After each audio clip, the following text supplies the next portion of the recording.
50,000 रुपये मर्यादित, नुकसान झाल्यास 10,000 रुपये मदत आणून करण्यात आली। SDRF NDRFचे नॉर्म्स हे वाढवून दिले। सभापती महोदय, मागच्या वेळेस मुख्यमंत्री उपमुख्यमंत्र्यांनी आपले जे NDRF SDRFचे नॉर्म्स होते त्याच्या दीडपट मदत त्या ठिकाणी केली का तर शेतकऱ्याला किंवा या बाधित लोकांना मदत झाली पाहिजे।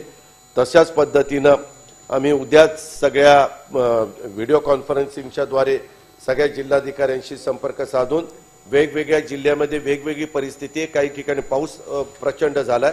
युवक, महिला, गरीब आणि अन्नदाता या 4 प्रमुख घटकांच्यासाठी विविध कल्याणकारी योजना जाहीर केल्या आहेत। राज्यातील नागरिकांचे राहणीमान उंचावण्यासाठी दर्जेदार सुविधा उपलब्ध करून देण्यासाठी शासन कटिबद्ध आहे।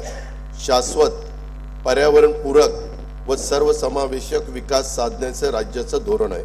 सन 2047 पर्यंत भारताला विकसित राष्ट्र बनवण्याच्या माननीय पंतप्रधान महोदयांच्या संकल्पास अनुसरून राज्याच्या अर्थव्यवस्थेचे आकारमान $1 ट्रिलियन करण्यासाठी महाराष्ट्र आर्थिक सल्लागार परिषदेच्या दिशादर्शक अहवालानुसार विकास धोरणांची प्रभावी अंमलबजावणी करण्यात येत आहे। $1 ट्रिलियन अर्थव्यवस्थेसाठी राज्यातील भांडवली गुंतवणूक मोठ्या प्रमाणात वाढवण्यात येत आहे। पायाभूत सुविधांवर ₹1 खर्च केला तर स्थूल राज्य उत्पादनामध्ये 2.5 ते 3.5 रुपयांची वाढ होते। राज्य शासनाचे सार्वजनिक उपक्रम जसे महाराष्ट्र औद्योगिक विकास महामंडळ, महाराष्ट्र राज्य पायाभूत सुविधा विकास महामंडळ, शहर आणि औद्योगिक विकास महामंडळ, महाराष्ट्र राज्य रस्ते विकास महामंडळ, महारेल याशिवाय मुंबई, पुणे आणि नागपूर महानगर प्रदेश विकास प्राधिकरणे, मेट्रोसाठी उभारलेले विविध विशेष हेतू कंपन्या, बृहन्मुंबई आणि अन्य महानगरपालिकेच्या माध्यमातून पायाभूत सुविधांचे अनेकविध प्रकल्प हाती घेऊन ते कालबद्धरित्या पूर्ण करण्यात येत आहे। पायाभूत सुविधांच्या विकासाबरोबरच सर्वसामान्य माणसांच्या जीवनामध्ये गुणात्मक बदल होतील अशा लोककल्याणकारी निर्णयाची प्रभावी अंमलबजावणी करण्यात येत आहे। राज्याचे सामाजिक, आर्थिक आणि औद्योगिक क्षेत्रामध्ये मोठ्या प्रमाणात प्रगती साधली आहे। त्यातील काही ठळक बाबींचा उल्लेख सर्वांच्या माहितीकरता इथं करणं आवश्यक आहे। भारतातील सर्वाधिक 22 किलोमीटर लांबीचा सागरी मार्ग अटल बिहारी वाजपेयी शिवडी नावाशिवाय अटल सेतूचे लोकार्पण आणि ऑरेंज गेट ते मरीन ड्राईव्ह किनारी मार्गाला जोडणाऱ्या दुहेरी बोगद्यांचे कामाचे भूमिपूजन माननीय पंतप्रधान श्री नरेंद्र मोदी यांच्या हस्ते करण्यात आले आहे। नरिमन पॉइंट ते वरळी या 11 किलोमीटर लांबीच्या किनारी मार्गाचे काम अंतिम टप्प्यात आहे। या मार्गामुळे प्रवासाच्या वेळेत 70% आणि इंधनामध्ये 34% बचत होणार आहे। स्वातंत्र्यवीर सावरकर वर्सोवा वांद्रे सागरी सेतूचे काम प्रगतीपथावर असून त्या मार्गाचा विस्तार पालघर पर्यंत करण्याचे नियोजन आहे। विलासराव देशमुख पूर्व मुक्त मार्गाचा विस्तार ठाणे शहरापर्यंत करण्यात येणार आहे। विरार अलिबाग बहुउद्देशीय मार्गाकरिता 22,225 कोटी रुपये, पुणे चक्राकार वळण मार्गाकरता 10,519 कोटी रुपये आणि जालना नांदेड द्रुतगती मार्गाकरता 2,886 कोटी रुपये भूसंपादनासाठी उभारण्यात येत आहे। कोकण रायगड जिल्ह्यातील रेवस ते सिंधुदुर्ग जिल्ह्यातील रेड्डी दरम्यानच्या सागरी महामार्गावरील 9 मोठ्या पुलांच्या पैकी 3 पुलांच्या कामांना प्रशासकीय मान्यता देण्यात आली असून ते निविदा स्तरावर आहे। रस्ते, बंदरे, विमानतळ, रेल्वे, मेट्रो, वीज या व अशा 22 पायाभूत विकास क्षेत्रातील प्रकल्प राबवण्यासाठी महाराष्ट्र राज्य पायाभूत सुविधा विकास महामंडळ स्थापन करण्यात आले। या महामंडळामार्फत एन्युटी योजना भाग 2 अंतर्गत 7,500 किलोमीटर रस्त्यांची कामे हाती घेण्यात येणार आहेत। सन 2024-25 या वर्षासाठी कार्यक्रम खर्चाकरता नगरविकास विभागास 10,629 कोटी रुपये आणि सार्वजनिक बांधकाम रस्ते विभागास 19,936 कोटी रुपयाचा नियतव्यय प्रस्तावित आहे। ग्रामीण भागातील दळणवळण अधिक गतिमान करण्यासाठी मुख्यमंत्री ग्राम सडक योजनेचा टप्पा 2 मधील 10,000 किलोमीटर रस्त्यांव्यतिरिक्त आणखी 7,000 किलोमीटर लांबीच्या रस्त्यांची दर्जोन्नती करण्याचा निर्णय घेण्यात आला आहे। त्यासाठी 7,600 कोटी रुपयाचा खर्च अपेक्षित आहे। भारतातील पहिली बुलेट ट्रेन मुंबई ते अहमदाबाद या जलद गती रेल्वेचे मार्ग प्रकल्पाचे महाराष्ट्रातील भूसंपादन जवळपास पूर्ण झाले आहे। मुंबई महानगर प्रदेशात उभारावयाच्या 337 किलोमीटर लांबीपैकी 263 किलोमीटर लांबीच्या मेट्रो मार्गिका मंजूर असून 46.5 किलोमीटर लांबीच्या मार्गिका कार्यान्वित झालेल्या आहेत। सुमारे 6 लाख प्रवासी दररोज या सुविधेचा लाभ घेत आहेत। राज्य शासनाच्या आर्थिक सहभागातून सुरू असलेली अहमदनगर, बीड, परळी, वैजनाथ, वर्धा, यवतमाळ, नांदेड, वर्षा, देसाईगंज, गडचिरोली आणि नागपूर, नागवीड रेल्वे प्रकल्पाची कामे प्रगतीपथावर आहेत। कल्याण, मुरबाड, पुणे, नाशिक, सोलापूर, तुळजापूर, धाराशिव या नवीन रेल्वे मार्गाची भूसंपादनाची कारवाई सुरू आहे। पलटण, पंढरपूर, कांपा, चिमूर, वरोरा, जालना, जळगाव, नांदेड, बिदर या नवीन रेल्वे मार्गाकरिता प्रकल्प किमतीच्या 50% आर्थिक सहभाग देण्यास राज्य शासनाने मान्यता दिलेली आहे। जालना, खामगाव, आदिलाबाद, माहूर, वाशिम, नांदेड, हिंगोली, मूर्तिजापूर, यवतमाळ, शकुंतला रेल्वे आणि पुणे, लोणावळा मार्गिका 3 व 4 या रेल्वे प्रकल्पांच्यासाठी राज्य सरकार 50% आर्थिक सहभाग देणार आहे। राज्याच्या अर्थव्यवस्थेला चालना देण्यासाठी JNPTचे सॅटेलाइट पोर्ट म्हणून वाढवण बंदर विकसित करण्याचे प्रस्तावित आहे। त्यात महाराष्ट्र सागरी मंडळाचा 26% समभाग आहे। या प्रकल्पाची एकूण किंमत 76,220 कोटी रुपये आहे। सागरमाला योजनेअंतर्गत मुंबईत गेटवे ऑफ इंडिया लगत रेडिओ क्लब येथे सुसज्ज जेटीचे 229 कोटी 27 लाख रुपये किमतीचे बांधकाम हाती घेण्यात आले आहे। रत्नागिरी जिल्ह्यातील भगवती बंदर येथे सुमारे 300 कोटी रुपये, रायगड जिल्ह्यातील सागरी दुर्ग जंजिरा येथे सुमारे 111 कोटी रुपये, तर मुंबई जवळ एलिफंटा येथे सुमारे 88 कोटी रुपये रकमेची बंदर विकासाची कामे हाती घेण्यात येत आहेत। रत्नागिरीतील मिरकरवाडा बंदराचे आधुनिकीकरण करण्यात येत आहे। त्याचा फायदा 2700 मच्छीमारांना होणार आहे। अहमदनगर जिल्ह्यातील शिर्डी विमानतळाच्या सुमारे 50,000 चौरस मीटर अत्याधुनिक एकात्मिक टर्मिनल इमारतीचे काम लवकरच सुरू होईल। छत्रपती संभाजीनगर येथील विमानतळाच्या विस्तारासाठी भूसंपादनासाठी 578 कोटी 45 लाख रुपयांचा निधी मंजूर करण्यात आलेला आहे। नागपूर येथील मिहान प्रकल्पासाठी भूसंपादन व पुनर्वसनासाठी 100 कोटी रुपयांचा निधी उपलब्ध करण्यात आला आहे।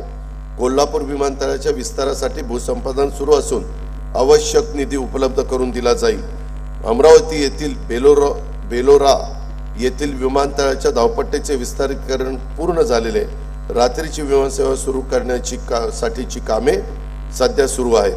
नवीन मुंबई विमानतळाचं काम वेगाने सुरू असून त्याचा पहिला टप्पा मार्च 2025 पर्यंत कार्यान्वित होईल। सन 2024-25 या वर्षाच्यासाठी कार्यक्रम खर्चाकरता ग्राम विकास विभागास 9,280 कोटी रुपये, गृह परिवहन बंदरे विभागास 4,094 कोटी रुपये आणि सामान्य प्रशासन विभागास 1,432 कोटी रुपयाचा नियतव्यय प्रस्तावित आहे। राज्यातील उद्योग क्षेत्रातील विकासासाठी औद्योगिक, इलेक्ट्रॉनिक्स, अवकाश व संरक्षण उत्पादन धोरणे सुधारित करण्यात येत असून नवीन सूक्ष्म, लघु व मध्यम उपक्रम धोरण तयार करण्यात येत आहे।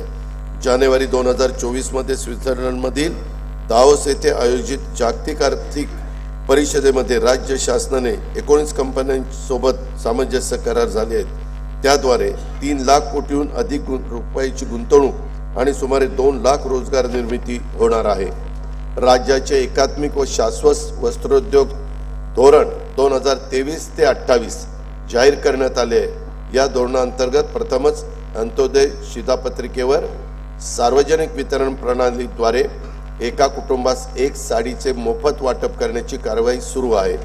औद्योगिक क्षेत्रात लघु वस्त्रोद्योग संकुले स्थापन करण्यास भांडवली अनुदान देण्याची योजना सुरू करण्यास मान्यता देण्यात आली आहे। राज्यात 18 लघु वस्त्रोद्योग संकुले स्थापन करण्यात येणार आहेत। त्याद्वारे सुमारे 36,000 नवीन रोजगार अपेक्षित आहे। निर्यातीला प्रोत्साहन देण्यासाठी पायाभूत सुविधा विकास कार्यक्रमास 450 कोटी आणि निर्यातक्षम घटकांना विशेष प्रोत्साहन देण्यासाठी 400 कोटी रुपयांची तरतूद प्रस्तावित आहे। निर्यात वाढीसाठी राज्यात 5 इंडस्ट्रियल पार्क तयार करण्यात येत आहे। सामूहिक प्रोत्साहन योजनेतून सुमारे 7,000 कोटी प्रोत्साहन निधी वितरित करण्यात येणार आहे। मुख्यमंत्री रोजगार निर्मिती कार्यक्रमातून 25,000 उद्योग घटक तयार करण्याचे उद्दिष्ट असून त्यातील 30% उद्योजक महिला असतील। या कार्यक्रमातून सुमारे 50,000 नवीन रोजगार निर्माण होणार आहेत। थ्रस्ट सेक्टरमधील उच्च तंत्रज्ञानावर आधारित 10 अतिविशाल उद्योग घटकांना प्रणेता उद्योगाचा दर्जा आणि अतिरिक्त विशेष प्रोत्साहने देण्यात येतील। त्यामुळे राज्यात 1 लाख कोटी रुपयाची गुंतवणूक तसेच 20,000 रोजगार निर्मिती अपेक्षित आहे। मेक इन इंडिया धोरणांतर्गत एक जिल्हा एक उत्पादन संकल्पनेस अनुसरून नवी मुंबई येथे युनिटी मॉल उभारण्यासाठी 196 कोटी रुपये किमतीच्या कामाची निविदा प्रक्रिया सुरू आहे। सन 2024-25 या वर्षासाठी कार्यक्रम खर्चाकरता उद्योग विभागास 1,021 कोटी आणि सहकार पणन मत्स्योद्योग विभागास 1,952 कोटी रुपयाचा नियतव्यय प्रस्तावित आहे।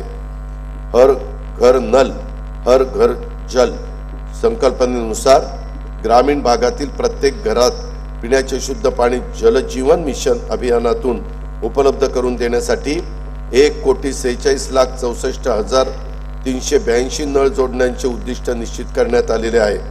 जानेवारी 2024 पर्यंत त्यापैकी 1,22,10,475 घरगुती नळ जोड्या देण्यात आलेल्या आहेत। उर्वरित 24,53,907 नळ जोड्या देण्याचे काम देखील प्रगतीपथावर आहे। अमृत 2 अभियानांतर्गत 145 शहरातील 28,315 कोटींचे 312 प्रकल्प मंजूर करण्यात आले। त्यात पाणी पुरवठा, मलनिस्सारण, सरोवर पुनरुज्जीवन आणि हरित क्षेत्र विकास प्रकल्पाचा समावेश आहे। महाराष्ट्र सुवर्ण जयंती नगरोत्थान महाअभियान सन 2030 पर्यंत राबवण्यात येणार आहे। या महाअभियानात सर्व नागरी स्थानिक स्वराज्य संस्थांचा समावेश असून त्यांच्या वर्गीकरणानुसार शासनाकडून प्रकल्प किमतीच्या 50 ते 95% निधी उपलब्ध करून देण्यास मान्यता देण्यात आलेली आहे। या अभियानातून पाणी पुरवठा, मलनिस्सारण, रेल्वे ओव्हरब्रिज, प्रमुख रस्त्यांचे रुंदीकरण इत्यादी कामे हाती घेण्यात येणार आहेत। पालघर जिल्ह्यातील वसई विरार शहरातील 14 लाखाहून अधिक नागरिकांना लाभ देणाऱ्या सूर्या प्रादेशिक पाणी पुरवठा योजनेच्या पहिल्या टप्प्याचे लोकार्पण माननीय पंतप्रधान श्री नरेंद्र मोदी यांच्या हस्ते करण्यात आले आहे। सन 2024-25 या वर्षाकरता कार्यक्रम खर्चाकरता पाणी पुरवठा व स्वच्छता विभागास 3,875 कोटी रुपयाचा नियतव्यय प्रस्तावित आहे। विद्यार्थ्यांच्या मध्ये पर्यावरण संवर्धनाची जाणीव विकसित व्हावी तसेच प्रत्यक्ष कृतीच्या आधारे त्यांच्याकडून नैसर्गिक संसाधनाचे व्यवस्थापन व्हावे यासाठी माझी वसुंधरा अभियानांतर्गत सर्व जिल्ह्यातील शाळांमध्ये पर्यावरण सेवा योजना राबवण्यात येत आहे। दरवर्षी सुमारे 25,000 किलोमीटर राज्यमार्ग व प्रमुख जिल्हा मार्गांच्या दोन्ही बाजूंना वृक्ष लागवड करण्याचं नियोजन आहे। अटल बांबू समृद्धी योजनेअंतर्गत शेतकऱ्यांच्या 10,000 हेक्टर क्षेत्रावर बांबूची लागवड करण्यात येणार आहे। जलयुक्त शिवार अभियान 2 अंतर्गत 5,700 गावांना 1,59,886 कामांना मंजुरी देण्यात आली असून 15,389 कामं पूर्ण झाली आहेत।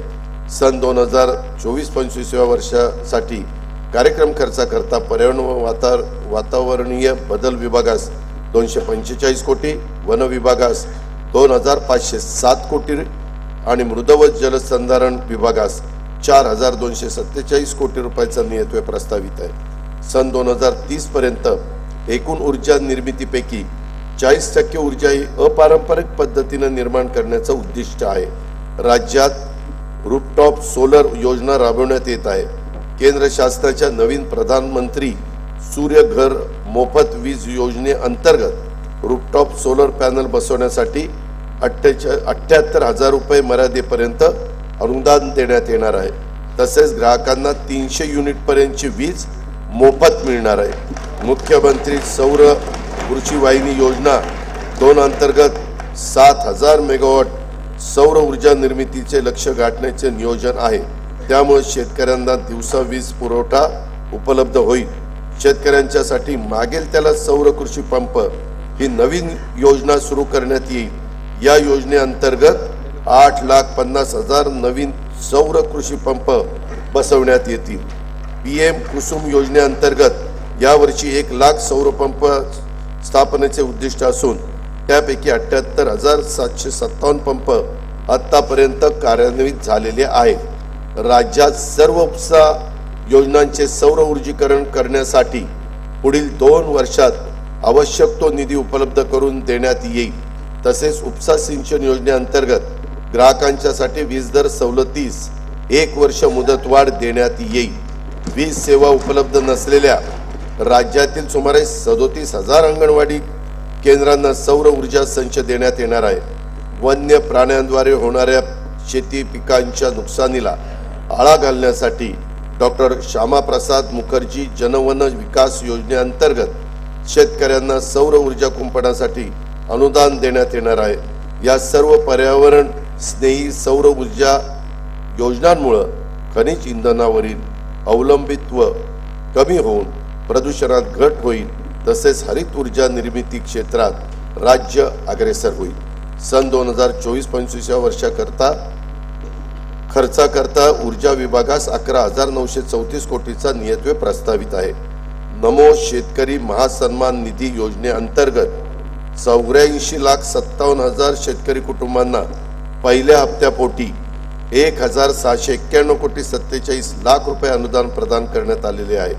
खरीप हंगाम 2023 मध्ये 1 रुपयात पीक विमा योजनेतून 50,01,000 शेतकरी अर्जदारांना 2,268 कोटी 43 लाख रुपये विमा रक्कम अदा करण्यात आलेली आहे।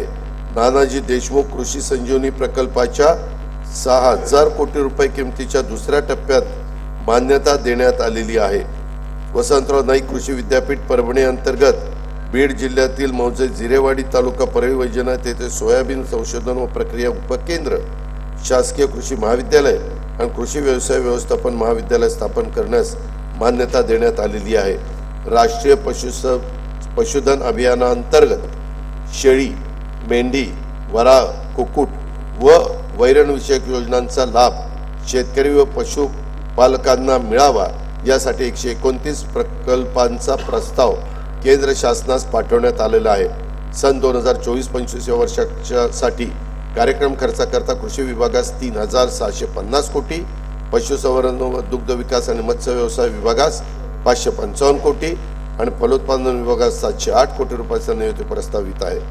खरीप हंगाम 2023 मध्ये राज्यातील 40 तालुक्यात दुष्काळ व 1,245 महसुली मंडळामध्ये दुष्काळ सदृश्य परिस्थिती जाहीर करून विविध सवलती लागू करण्यात आल्या आहेत।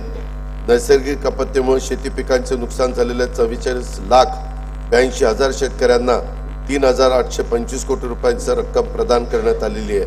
विविध नैसर्गिक आपत्तीमुळे झालेल्या शेती पिकांच्या नुकसानीकरता जुलै 2022 पासून 12,769 कोटी रुपयाची मदत देण्यात आलेली आहे। सन 2024-25 वर्षासाठी कार्यक्रम खर्चाकरता मदत पुनर्वसन विभागास 668 कोटी रुपयाचा नियोजित प्रस्तावित आहे। राज्यात 259 सिंचन प्रकल्प सध्या प्रगतीपथावर आहेत। त्यापैकी 39 प्रकल्पाची कामे पूर्ण होऊन 2,34,000 हेक्टर जमीन सिंचन क्षमता निर्माण होणार आहे।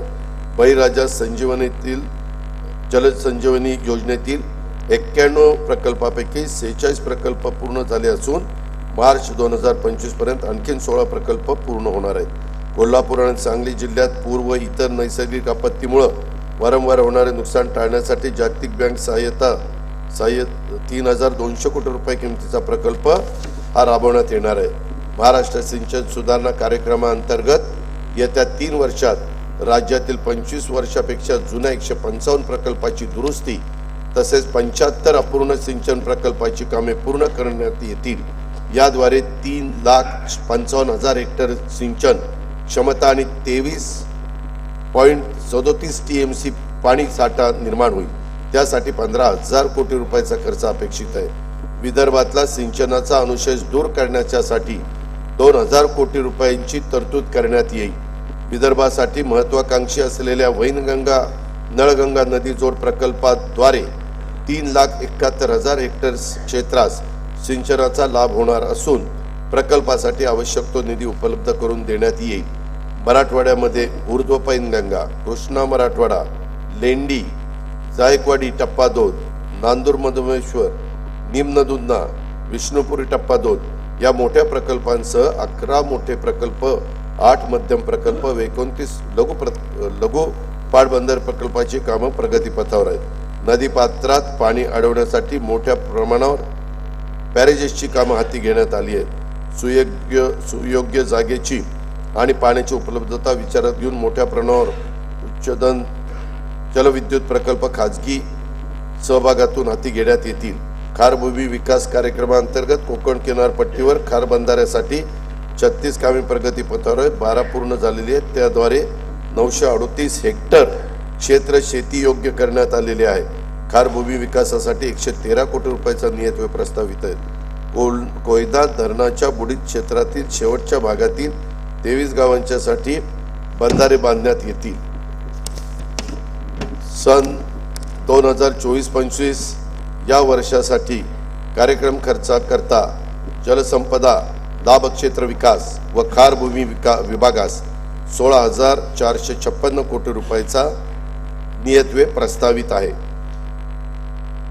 मुलींच्या सक्षमीकरणासाठी लेक लाडकी ही नवीन योजना 1 एप्रिल 2023 पासून सुरू करण्यात आली आहे। लाभार्थी मुलीला या योजनेतून तिच्या वयाच्या 18 वर्षापर्यंत टप्प्याटप्प्याने एकूण 1,01,000 रुपये मिळतील अशी तरतूद करण्यात आलेली आहे। अध्यक्ष महोदय, त्याच्यामध्ये सांगायचं झालं तर बिजली चमकती है तो आकाश बदल देती है,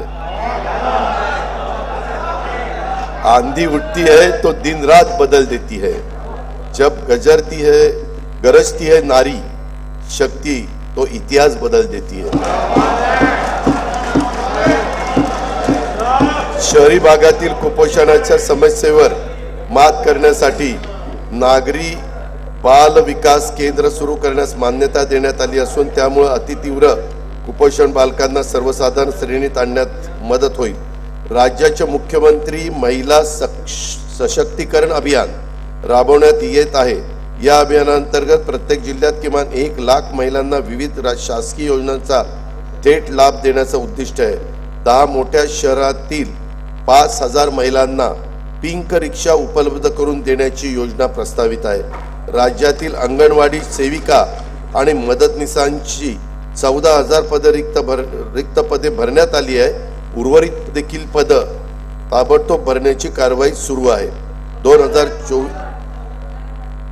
केली मी उत्तरात सांगतो केली आहे, आजच कॅबिनेटला निर्णय घेतला मुख्यमंत्री। 2024-25 या वर्षासाठी कार्यक्रम खर्चाकरता महिला व बाल विकास विभागास 3,107 कोटी रुपये नियतव्यय प्रस्तावित आहे। वाशिम, जालना, हिंगोली, अमरावती, भंडारा, गडचिरोली, वर्धा, बुलढाणा, पालघर, नाशिक तसेच ठाणे जिल्ह्यातील अंबरनाथ येथे 100 विद्यार्थी प्रवेश क्षमतेचे नवीन शासकीय वैद्यकीय महाविद्यालय आणि 430 खाटांचे संलग्न रुग्णालय स्थापन करण्यास मान्यता देण्यात आलेली आहे।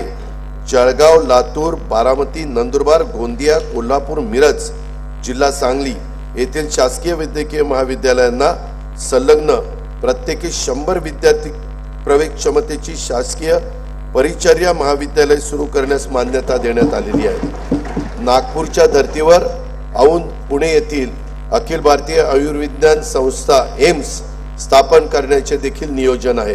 राज्यातील सर्व कुटुंबांना महात्मा ज्योतिराव फुले जन आरोग्य योजना लागू करण्यात आली असून वार्षिक आरोग्य संरक्षणाची रक्कम प्रतिकुटुंब 1,50,000 वरून 5 लाख रुपये करण्यात आलेली आहे। अंगीकृत रुग्णालयांची संख्या 1,000 वरून 1,900 करण्यात आलेली आहे। लोकनेते गोपीनाथ मुंडे ऊस तोड कामगार महामंडळामार्फत ऊसतोड कामगारांच्यासाठी अपघात विमा योजना लागू करण्यात येत आहे। राज्यातील सर्व जिल्ह्यांमध्ये 15 खाटांचे अद्ययावत डे केअर केमोथेरपी सेंटर स्थापन करण्याचे प्रस्तावित आहे। शासकीय डायलिसिस केंद्र नसलेल्या 234 तालुक्यात ग्रामीण रुग्णालयात डायलिसिस केंद्र कार्यान्वित करण्यात येत आहेत। प्रत्येक तालुक्यामध्ये एक शववाहिका उपलब्ध करून देण्यात येणार आहे। सन 2024-25 या वर्षाच्या साठी कार्यक्रम खर्चाकरता वैद्यकीय शिक्षण व औषधी द्रव्य विभागास 2574 कोटी रुपये आणि सार्वजनिक आरोग्य व कुटुंब कल्याण विभागास 3827 कोटी रुपयाचा नियतव्यय प्रस्तावित आहे। अनुसूचित जाती उपाययोजनेअंतर्गत संजय गांधी निराधार अनुदान योजना आणि श्रावणबाळ सेवा राज्य निवृत्ती वेतन योजनेतील लाभार्थ्यांना अर्थसहाय्यात 1000 वरून 1500 रुपयाची वाढ करण्यात आली आहे। संत रोहिदास चर्मोद्योग व चर्मकार विकास महामंडळ, महात्मा फुले मागासवर्ग विकास महामंडळ, साहित्यरत्न लोकशाहीर अण्णाभाऊ साठे विकास महामंडळ यांच्या भागभांडवलाच्या अनुदानात वाढ करण्यात आलेली आहे। दारिद्र्य रेषेखाली भूमिहीन शेतमजुरांना उत्पन्नाच्या कायमस्वरूपी साधन उपलब्ध व्हावे यासाठी त्यांना कर्मवीर दादासाहेब गायकवाड सबलीकरण व स्वाभिमान योजनेतून शेत जमिनीचे वाटप करण्यात येते। स्थलांतरित ऊसतोड कामगारांच्या मुलामुलींच्यासाठी संत भगवान बाबा शासकीय वसतिगृह योजना, तृतीयपंथी घटकातील लाभार्थींसाठी बीज भांडवल योजना, मातंग समाजासाठी रमाई आवास योजना इत्यादी योजनांच्या माध्यमातून पुरेसा निधी उपलब्ध करून देण्यात येत आहे। संत रोहिदास चर्मोद्योग व चर्मकार विकास महामंडळामार्फत देवनार येथे लेदर पार्क, कोल्हापूर येथे चर्मोद्योग प्रशिक्षण केंद्र तसेच प्रत्येक महसुली विभागात उत्कृष्टता केंद्राची स्थापना करण्यात येणार आहे। गोवंडी येथे मुंबई महानगरपालिकेमार्फत चर्मोद्योग प्रशिक्षण केंद्राची उभारणी करण्यात येणार आहे। डॉक्टर बाबासाहेब आंबेडकर संशोधन व प्रशिक्षण संस्था बार्टी या संस्थेच्या धर्तीवर मातंग समाजासाठी अण्णाभाऊ साठे संशोधन प्रशिक्षण संस्था आरटी स्थापन करण्यात येणार आहे।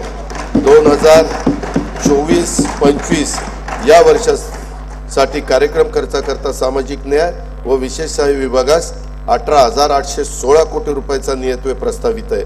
आदिवासी विकास उपाययोजनेअंतर्गत बालकांच्या पोषणामध्ये वाढ करण्यासाठी भारतरत्न डॉक्टर APJ अब्दुल कलाम अमृत आहार योजना, शासकीय आश्रमशाळांमध्ये विज्ञान केंद्राची उभारणी करण्याकरता नमो आदिवासी स्मार्ट शाळा अभियान, वसतिगृहात प्रवेश न मिळालेल्या विद्यार्थ्यांना उच्च शिक्षणासाठी पंडित दीनदयाळ उपाध्याय स्वयं योजना, घरकुले उपलब्ध करून देण्यासाठी शबरी आदिवासी घरकुल योजना, पाडे बारमाही रस्त्यांना जोडण्यासाठी भगवान बिरसा मुंडा जोड रस्ते योजना, वस्त्यांना पायाभूत सुविधा उपलब्ध करून देण्यासाठी ठक्कर बाप्पा आदिवासी विकास योजना आदी योजनांच्या माध्यमातून पुरेसा निधी उपलब्ध करून देण्यात येत आहे। सन 2024-25 या वर्षाच्या साठी कार्यक्रम खर्चाकरता आदिवासी विकास विभागास 15,360 कोटी रुपयाचा नियतव्यय प्रस्तावित आहे। आदिवासी संशोधन व प्रशिक्षण संस्था TRTI, डॉक्टर बाबासाहेब आंबेडकर संशोधन व प्रशिक्षण संस्था बार्टी, छत्रपती शाहू महाराज संशोधन व प्रशिक्षण संस्था सारथी, महात्मा ज्योतिराव फुले संशोधन व प्रशिक्षण संस्था महाज्योती, महाराष्ट्र संशोधन व प्रशिक्षण प्रबोधिनी अमृत या व इतर तत्सम संस्थांमार्फत कार्यान्वित असणाऱ्या योजनांतर्गत शिष्यवृत्ती, अधिछात्रवृत्ती, प्रशिक्षण, कौशल्य विकास व अन्य कार्यक्रमामध्ये एक समानता आणण्याकरता सर्वकष धोरण निश्चित करण्यात आलेले आहे। इतर मागासवर्ग, विमुक्त जाती, भटक्या जमाती व विशेष मागास प्रवर्गातील विद्यार्थ्यांच्या करता आश्रमशाळा, विद्यानिकेतन, वसतिगृह योजना इत्यादी करता पुरेसा निधी उपलब्ध करून देण्यात येत आहे।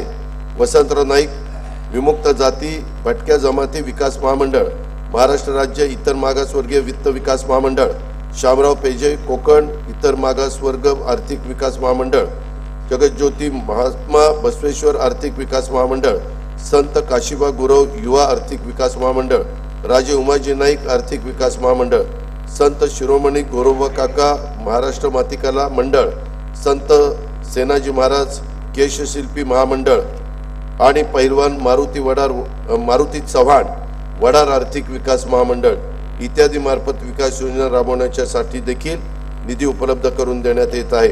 पुण्यश्लोक अहिल्यादेवी होळकर घरकुल योजनेसाठी तसेच क्रांतिज्योती सावित्रीबाई फुले घरकुल योजनेसाठी पुरेसा निधी उपलब्ध करून देण्यात येईल।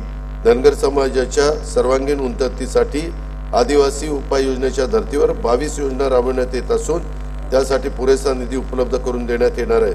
बारा बलुतेदार समाजाच्या सर्वांगीण विकासासाठी संत गाडगे बाबा बारा बलुतेदार आर्थिक मागास विकास महामंडळ स्थापन करण्यात येणार आहे। अल्पसंख्याक विद्यार्थ्यांना शिक्षणाच्या मुख्य प्रवाहात आणण्यासाठी डॉक्टर झाकीर हुसेन मदरसा आधुनिकीकरण योजनेत अनुदानात 2 लाखावरून 10 लाख रुपयाच्या पर्यंत वाढ करण्याचा निर्णय घेण्यात आलेला आहे।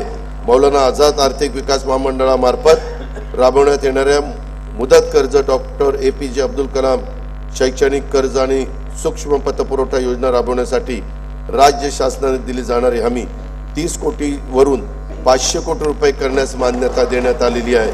सन 2024-25 वर्षासाठी कार्यक्रम खर्चाकरता इतर मागासवर्ग, बहुजन कल्याण विकास आणि अल्पसंख्याक विकास विभाग 5180 कोटी रुपयाचा निधी प्रस्तावित आहे। पंडित दीनदयाळ उपाध्याय घरकुल जागा खरेदी अर्थसहाय्य योजनेअंतर्गत भूमिहीन लाभार्थ्यांना जागा खरेदी करण्याच्या करता 50,000 रुपयावरून 1 लाख रुपये आता देण्यात येणार आहे। सर्वांसाठी घरे 2024 धोरणाअंतर्गत दिव्यांग व्यक्तींच्यासाठी नवीन घरकुल योजना राबवण्याचे प्रस्तावित आहे। पहिल्या टप्प्यात 34,400 लाभार्थ्यांना घरकुल योजनेचा लाभ देण्यास प्रस्तावित आहे। प्रधानमंत्री आवास योजनेतील सोलापूर जिल्ह्यातील रेनगर कुंभारी प्रकल्पाच्या 30,000 घरकुलांपैकी पहिल्या टप्प्यातील 15,024 सदनिकांचे वितरण माननीय पंतप्रधान श्री नरेंद्र मोदी यांच्या हस्ते करण्यात आले आहे। सफाई, PD, बांधकाम, वस्त्रोद्योग आदी क्षेत्रातील असंघटित कामगार या प्रकल्पाचे लाभार्थी आहेत। ऑटो रिक्षा, टॅक्सी, प्रवासी तथा व्यावसायिक वाहन चालक, क्लीनर, डबेवाले, विडी कामगार, हमाल, घरेलू महिला कामगार, मच्छीमार, घरोघरी वृत्तपत्र वाटणारे तसेच पशुसंवर्धन, यंत्रमाग, हातमाग, आरोग्य इत्यादी क्षेत्रातील कामगारांना विविध कल्याणकारी योजनांचा लाभ व्हावा यासाठी असंघटित कामगार कल्याण महामंडळ स्थापन करण्यात आलेले आहे। गुढीपाडवा तसेच डॉक्टर बाबासाहेब आंबेडकर जयंती निमित्त राज्यातील 1,58,95,867 कुटुंबांना आनंदाचा सिधा वाटप करण्यात आला आहे। श्रीराम प्रतिष्ठा प्राण प्रतिष्ठा सोहळा आणि छत्रपती शिवाजी महाराज जयंती निमित्त आनंदाचा सिधा वितरित करण्यात येत आहे।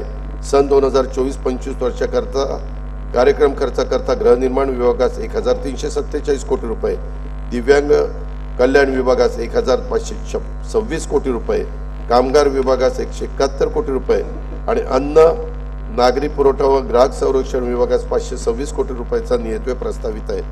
खेळाडूंची आंतरराष्ट्रीय स्पर्धांमधील कामगिरी उंचावण्यासाठी मिशन लक्ष्य वेध योजनेअंतर्गत राज्य स्तरावर उच्च कामगिरी केंद्र, विभागीय स्तरावर क्रीडा उत्कृष्टता केंद्र आणि जिल्हा स्तरावर क्रीडा प्रतिभा विकास केंद्र अशी प्रशिक्षणाची त्रिस्तरीय यंत्रणा उभारण्यात येणार आहे।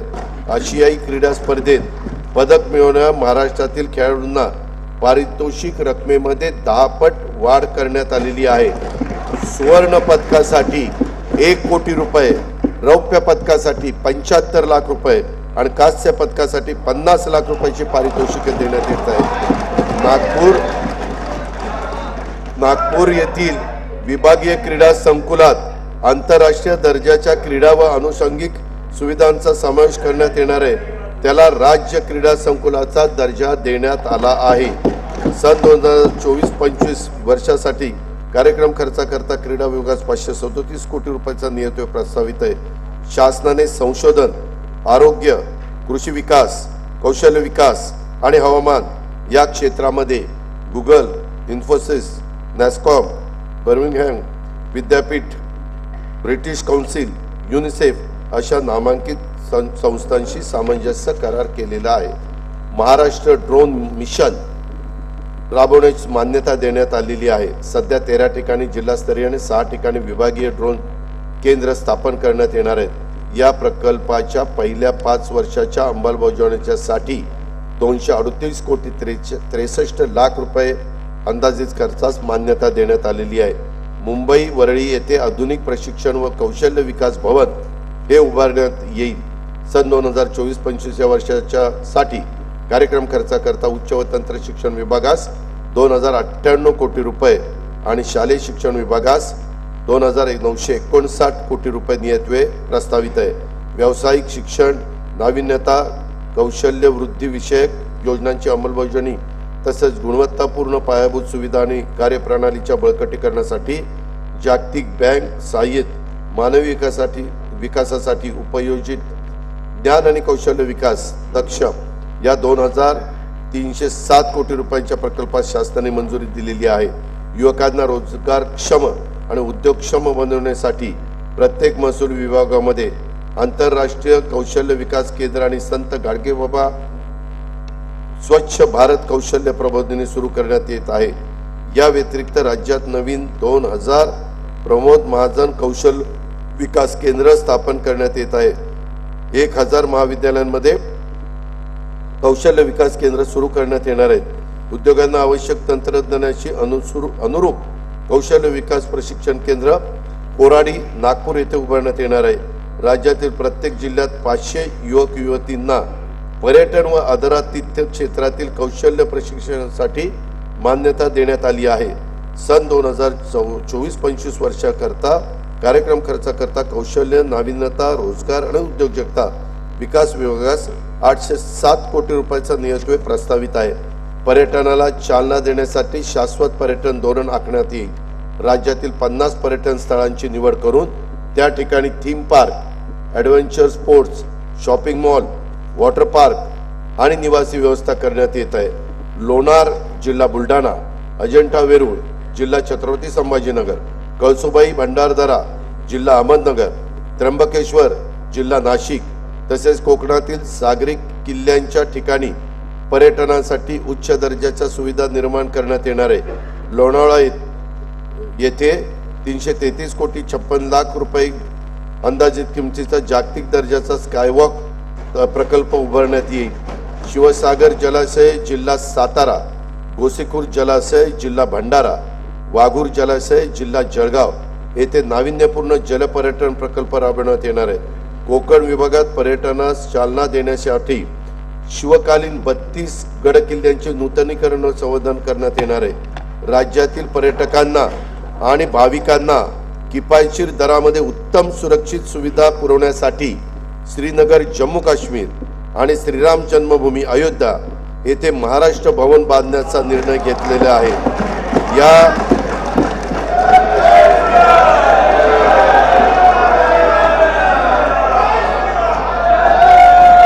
या दोन्ही ठिकाणी राज्य शासनाने अतिशय मोक्याच्या जागा उपलब्ध करून घेतलेल्या आहेत। या जागांच्यासाठी 77 कोटी रुपयाची तरतूद प्रस्तावित आहे।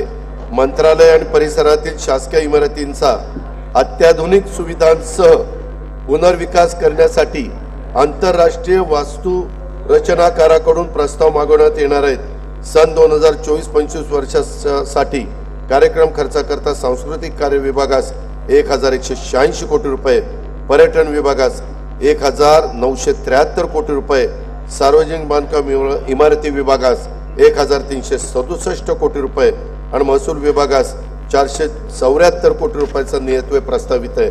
राज्यात नवीन 10 अतिरिक्त कुटुंब न्यायालय, 5 जिल्हा अतिरिक्त सत्र न्यायालय, 5 दिवाणी न्यायालय आणि 2 ग्राम न्यायालय स्थापन करण्यास मान्यता देण्यात आलेली आहे। पोलीस शिपायांच्या 18,331 रिक्त पदावर भरती करण्यात आली असून आणखीन 17,471 रिक्त पदे भरण्याची कार्यवाही सुरू आहे। राज्य शासनामार्फत सायबर सुरक्षा प्रकल्प राबवण्यास मान्यता देण्यात आली असून त्याची अंदाजित किंमत 837 कोटी 86 लाख रुपये। सन 2024-25 या वर्षासाठी कार्यक्रम खर्चाकरता विधी व न्याय विभागास 759 कोटी रुपये, गृह पोलीस विभागास 2,237 कोटी रुपये आणि उत्पादन शुल्क विभागास 153 कोटी रुपयाचा नियतव्यय प्रस्तावित आहे। राज्याचा स्वतःच्या कर महसुलात वस्तू व सेवा कर विभागाचा वाटा 65%। या विभागाची पुनर्रचना आवश्यक असून ती तातडीने करण्यात येईल।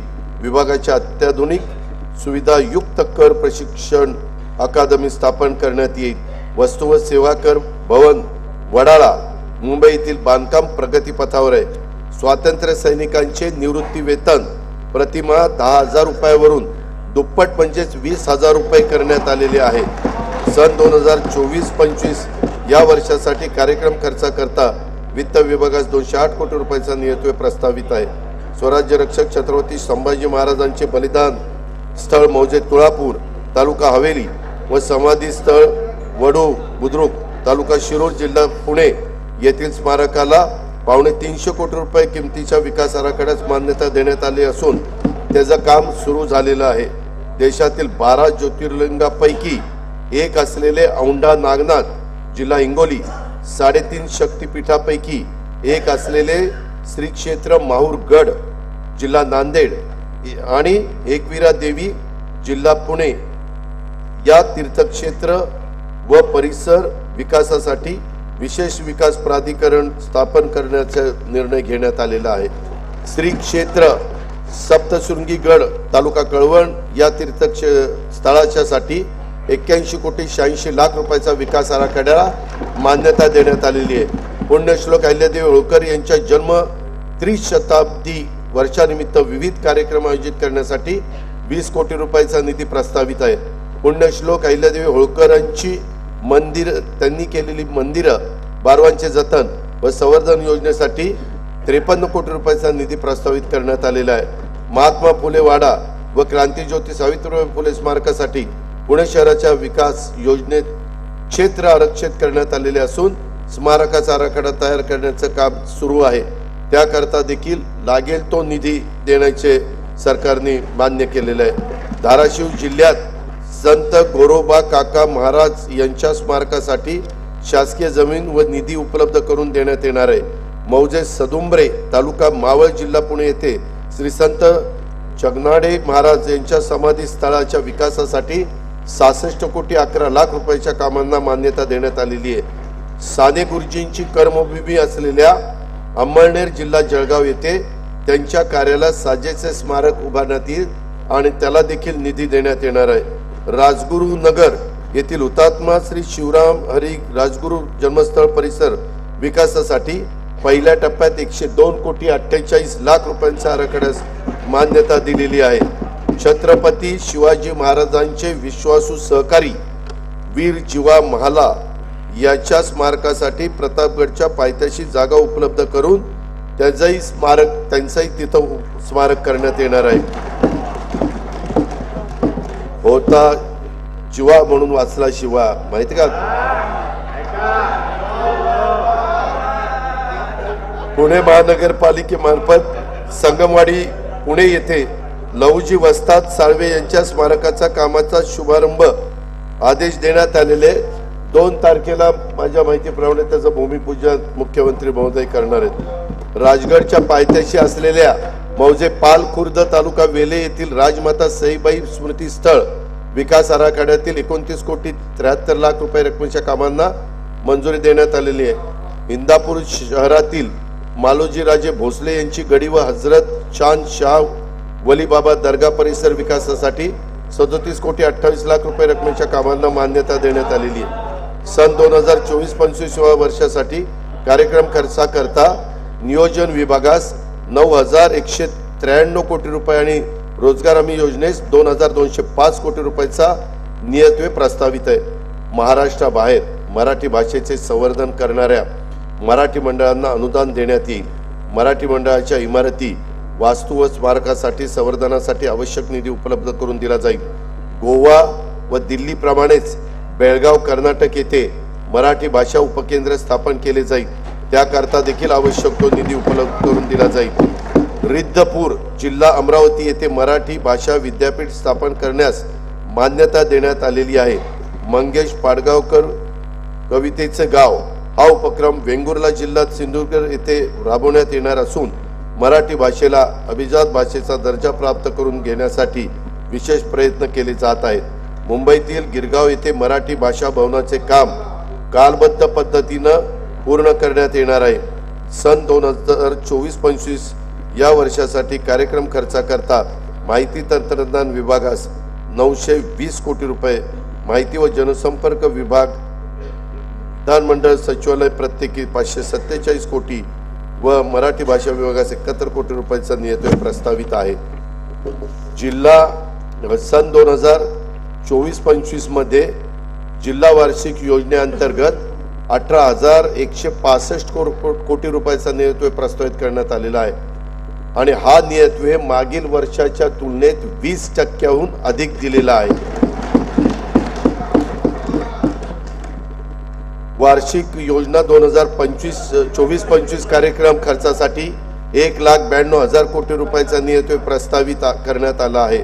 त्यामध्ये अनुसूचित जाती उपाययोजनेच्या 15,893 कोटी रुपये आणि आदिवासी विकास उपाययोजनेच्या 15,360 कोटी रुपयाचा नियतव्यय प्रस्तावित आहे। 2024-25 मध्ये एकूण खर्चासाठी 6,522 कोटी रुपयांची तरतूद प्रस्तावित आहे। महसुली जमा 4,98,758 कोटी रुपये, महसुली खर्च 5,08,492 कोटी रुपये प्रस्तावित आहे। परिणामी 9,734 कोटी रुपयाचा महसुली तूट अपेक्षित त्या ठिकाणी आहे।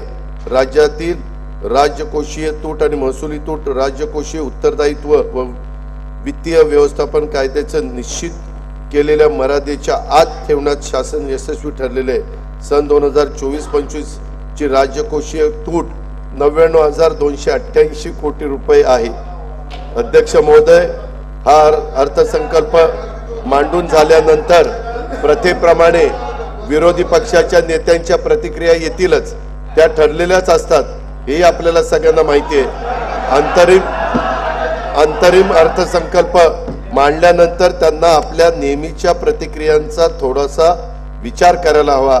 आज ज्यांची जयंती आहे त्या कुसुमाग्रजांच्या शब्दात सांगायचे तर, प्रकाश पेरा आपुल्या भोवती, दिव्याने दिवा पेटतसे, इथे भ्रष्टता तिथे नष्टता, शंखच पोकळ फुकू नका, भलेपणाचे कार्य उगवता, उगाच टीका करू नका।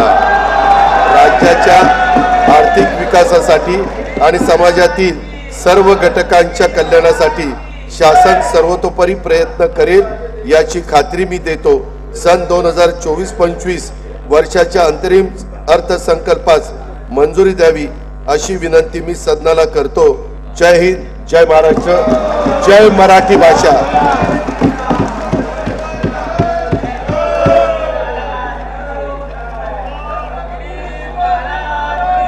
सन 2024-2025च्या अंतरिम अर्थसंकल्प सभागृहात सादर करण्यात आला।